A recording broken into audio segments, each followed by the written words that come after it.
heart beats about 100,000 times a day.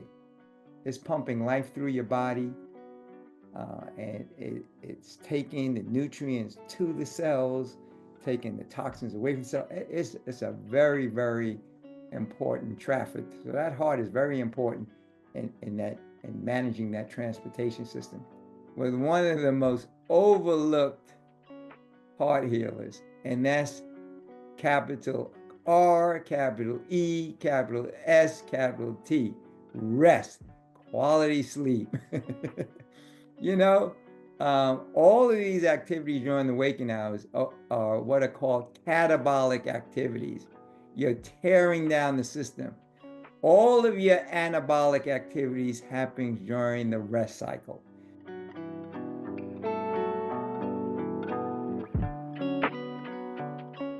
Hello. Hi, guys. This is Dr. Jim Sharps on the IIOM YouTube channel. And today we have a really important topic. We're going to talk about heart health secrets, natural ways to strengthen your heart. And we're going to do that this February 2025. Now, this is a really important topic. And why is it important? You know, heart disease or heart attacks is the #1 cause of death in the world. So it's very important that we kind of focus on this area. And I got some good news for you. There's some really excellent natural health protocols that will either prevent or reverse any potential heart issues that you have. So for this February, let's focus on heart health. And you know, we can elaborate it on as we need to. But, you know, this is the #1 cause of death.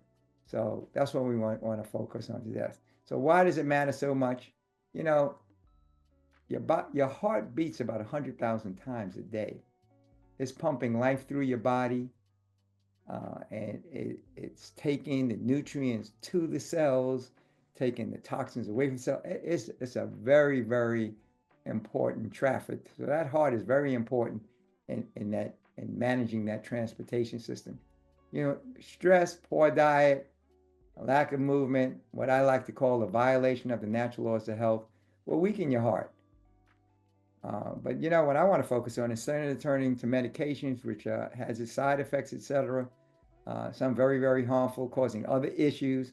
It might fix the heart, but then you have kidney issues and pancreatic issues, digestive issues, those things of that nature. Let's look at some very powerful, biblically based, original natural health approaches to improving your health, heart, and vitality. And the result of this is you're going to have to find something else to die of besides heart disease. Okay, so let's talk about the first thing that's important. The very first and most important thing, something that you do every day. Most of us do every day, and that's eating. Eating for heart health. You know, and the best diet is a plant-based whole food diet. Now, plant-based is best, and then you notice I said whole food. So if it's not 100% plant-based, try to avoid processed foods as much as possible. Things that comes in box, cans, or bottles. All those preservatives and additives and low nutrition density foods, they can be a problem. So you can't get rid of all of it, but minimize it as much as possible.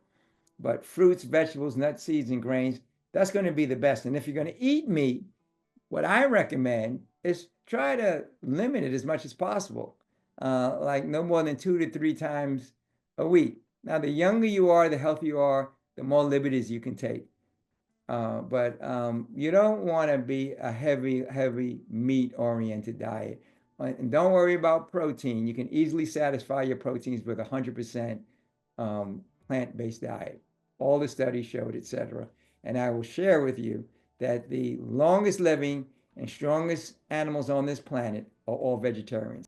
Don't be afraid of it. Don't have any fear about it. But if you're going to eat the meat and dairy, what I generally recommend is making it antibiotic and hormone-free, and try to minimize it to 2 to 3 times a week. Okay, and again, it's based on your age, your requirements, your capacity. But that's number one, nutrition.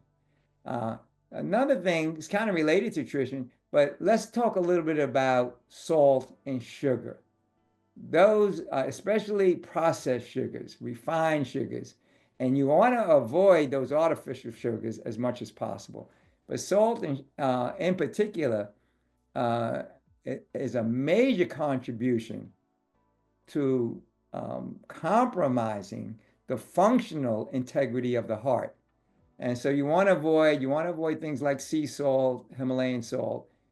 Use it in moderation, and even the sugars. You want to use natural sugars like natural honey, maple syrup, molasses. But even then, you want to use it in moderation. So that's kind of um, uh, something that complements the whole dietary thing. Some people are putting too much salt and sugar in their diet, and see if you can manage that, especially during this month. Try to see if you can cut down, see if you can analyze what you're doing, and then make the appropriate adjustments. Okay, the next thing I want to talk about is exercise. Exercise is very, very important. It helps to clear out the lymphatic system, which is what's helping to carry the toxins out of the body. You need a pump. You need the heart for the blood. You need a pump. The pump for the lymphatic system is exercise. So any kind of movement. You don't need to run a marathon, um, but just at least 20 to 30 minutes, 3 to 5 times a week. And even if it's a brisk walk, rebounding, stretching, any combination of weight bearing or cardiovascular exercise, and you don't need much. Like I said, you at least 20 to 30 minutes, 3 to 5 times a week. One important thing for the heart is valuing the importance of deep breathing. Most of us breathe shallowly, and we're breathing poorly. So what you want to start doing is breathe diaphragmatically. What does that mean? You're not supposed to breathe with the chest coming up. You're supposed to breathe through the diaphragm, which is the stomach area, and then coming up through the chest. So you want to breathe through the nose. You want to hold it for a few seconds and then exhale slowly. So if you can kind of do some intentional deep breathing, even if it's a minute or two, when you can think about it, even, in the bathroom, minding your business while you're sitting there, do a couple of deep breaths, slowly. At night, you can do it while you're lying down, just getting ready for sleep. Just start getting some good oxygenation going through the body. It not only does it help the heart, it helps the brain, it helps the entire immune system. And whatever you do to help one part of the body, any part of the body, is going to help other parts of the body. So that breathing, getting that good fresh air into your lungs and into your system is a very important contribution to overall health, but heart health in particular. Now, if there are issues and you need some help with support, there are some excellent herbal remedies. My favorite go-to is hawthorn berries. It strengthens the heart. Now, for your information, there's basically 3 types of medication they use. They use something called ACE inhibitors, beta blockers, or calcium channel blockers, and things of that nature. Basically, what they're doing is either relaxing the heart, trying to relax the heart, slow it down, or dilate the blood vessels. So if they're clogged, by opening them up, it's going to be easier for the blood to go through. Now, hawthorn berries has at least 3 ACE inhibitors, 3 beta blockers, and 3 calcium channel blockers, and a 100% bioavailable form, and no side effects. Another thing that you can add for heart health is cayenne pepper. It improves the circulation, and hibiscus flowers also help. So those are some of the things that you can do from an herbal standpoint. As a matter of fact, cayenne pepper is what I call nature's nitroglycerin. You know, they give you nitro when you the hardest kind of tension. You put it under the tongue. You put a little bit of that cayenne under the tongue, and that's the same effect. It opens up those blood vessels. Now it's kind of hot, so you want to be careful. But you know, in an emergency, it's just giving you an idea how powerful it is. But you know, you can mix it in with your stir fry, put a little bit in your soup, and so there's different various ways that you can take it to improve the circulation. Another very important thing is there's just too much stress going on, especially these days. You're working hard, there's relationships, et cetera, et cetera. So what you want to try to do is manage the stress in your life. You know, stress basically causes the adrenals to put out too much cortisol, et cetera, and it just overworks the heart. So any kind of relaxation techniques, any things, you know, that you can do, prayer, uh, accountability partners, calling on the phone. Just do some things that brings joy in your life. You know, the fruits of the spirit: love, joy, peace, patience, goodness, kindness, faithfulness, gentleness, self-control.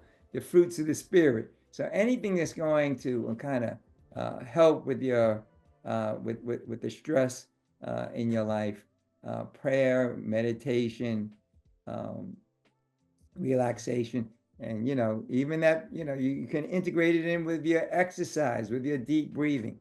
So de-stress yourself. And then I want to end off with one of the most overlooked heart healers, and that's capital R, capital E, capital S, capital T. Rest, quality sleep. You know, all of these activities during the waking hours are what are called catabolic activities. You're tearing down the system. All of your anabolic activities happen during the rest cycle. Okay, so that good quality sleep, and aim for 6 to 8 hours, um, 7 to 9 hours, and that kind of range. And you know, avoid blue light before bed. That's the TV, too much time on the computer, your cell phones. Kind of relax. If you can take a 20-minute, half hour bath, warm bath, if that's practical for you. Anything that you can do to kind of relax yourself so you can have good quality sleep and not just get knocked out from being overstressed from too much TV, too much activity, etc. So let sleep be your friend. And a little tip on this is every hour before midnight is worth 2 hours after midnight. So the earlier you can go to bed, 9, 10, 11, whatever works for you based on your personal circumstances and life circumstances. But I just wanted to share that with you so that you understand, can appreciate not only some of these tips that we talked about, but the practical application for it and the value of it. So with that, you know, your heart is a gift. Your health is a gift. So take care of it. Take care of it naturally. And just start with these tips. You can start with one of them and just build up throughout the month and develop a good regimen of applying, incorporating these tips so that, you know, you can have a good, long, healthy life. Hopefully, these tips, you found some value to it. If you did, let us know. Hit the like and subscribe, and we look forward to continue to be giving you good, natural, original medicine, health, wisdom, and techniques, etc. from IIOM. So let's make February the month though for heart healing, for heart focus. So with that, I want to thank you for your time and kind attention. Let us know if there's other specific areas that you'd like us to comment on, or challenges that you might have in some of the things that we do provide for you, and we would be happy to continue to support you in that area. So with that, I want to wish you health, happiness, and God's richest blessings. Bye for now. God bless.